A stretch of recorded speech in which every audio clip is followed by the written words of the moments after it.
Have you ever thought of your brain as kind of finished? You know, like a house that's already been built and now you just live in it? Well, for the longest time, that's exactly what science believed. But it turns out the real story is so much more exciting. Your brain has this incredible secret power, an ability to rewire and even rebuild itself all throughout your life. Today, we're going to unlock that secret. So, to really get how the brain can do this, we've got to start small, like really small. At the level of the cell. Our bodies are made of literally trillions of them. Think of each one as a tiny little engine, just doing its job, keeping everything running. They are the fundamental building blocks of everything that makes you, well, you. And here's the thing. These cells are amazing team players. They don't just flood around randomly. Nope. They group together to form tissues. Those tissues come together to build organs, like your heart or your lungs. And then those organs work together in these huge, complex systems. It's this beautiful, organized hierarchy, a biological chain of command. Now, sitting right at the very top of that command chain is the master organ, the brain.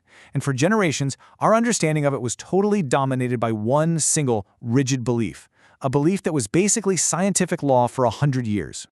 This is it, the harsh decree, as the man himself called it. This comes from Santiago Ramon and Cajal, who's basically the father of modern neuroscience. And what he said, back in the early 20th century, was that the adult brain was set in stone. The connections were fixed. If a brain cell died, that was it, gone forever. No replacements, no second chances. And listen, this wasn't just some fringe idea. This was the central truth of neuroscience for over a century. The brain you had as a grown-up was what you were stuck with. It was a non-renewable organ. It could wear down, sure, but it couldn't build itself back up. And that idea shaped absolutely everything we thought we knew about learning, aging, you name it. But then, things started to change. In the second half of the 20th century, scientists started seeing things that just didn't add up, things that didn't fit the old model. They were seeing evidence that the brain was way more dynamic than anyone had ever dared to imagine. And just like that, the first cracks in that century-old dogma started to appear. So think about it like this. The old idea of a fixed brain, that was like seeing it as a static photograph, taken once in your childhood and that's it. This new reality, though, this was seeing the brain as a dynamic, constantly changing video. This amazing new concept was called neuroplasticity, your brain's ability to reorganize itself, to adapt and change based on your experiences. And one of the first really solid pieces of physical proof for this came from a kind of surprising place: stress. Scientists could actually see that under chronic stress, a neuron's dendrites, those intricate tree-like branches that receive all the signals, they literally start to shrink and pull back. They were cutting off connections.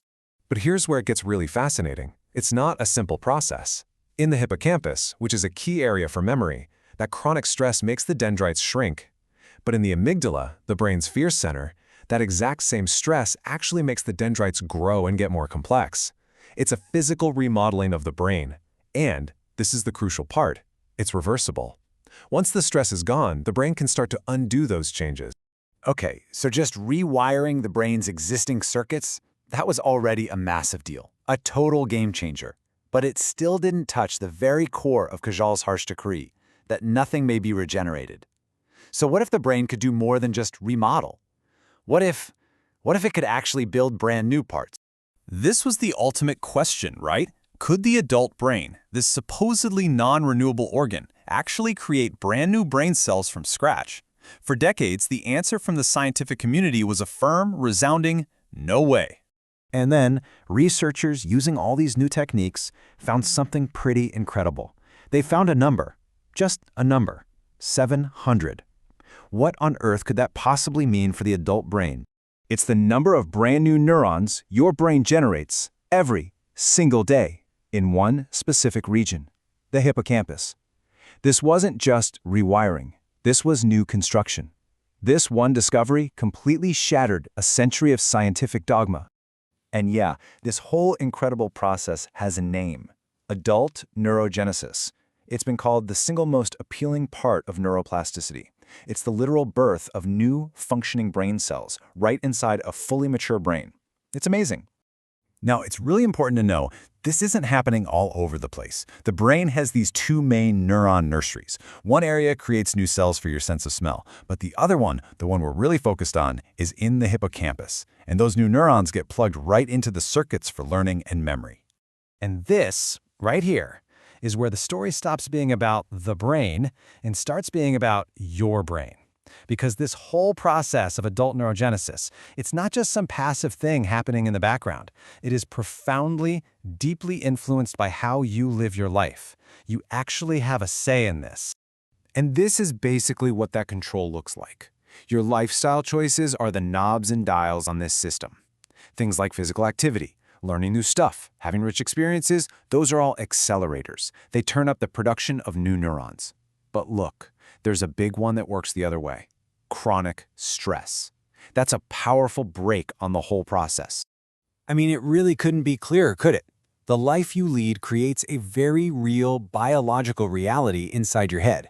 Your choices are either helping your brain grow and renew itself, or they're suppressing it. You know, one of the leading scientists in this field, Gerd Kemperman, put it perfectly.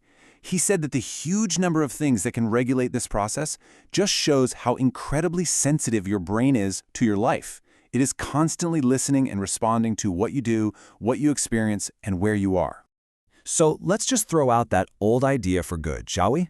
The ultimate takeaway here is that your brain is not some static photograph. The truth is way more exciting and empowering. Your brain is a living, breathing sculpture, and it's constantly being shaped and reshaped by you every single day of your life. What this all means is that the story of your brain isn't finished. Not even close. It's an ongoing process of change, of adaptation, of renewal. And the best part? You're not just a bystander reading the story. You're an active author. So the only real question left is, who's holding the pen?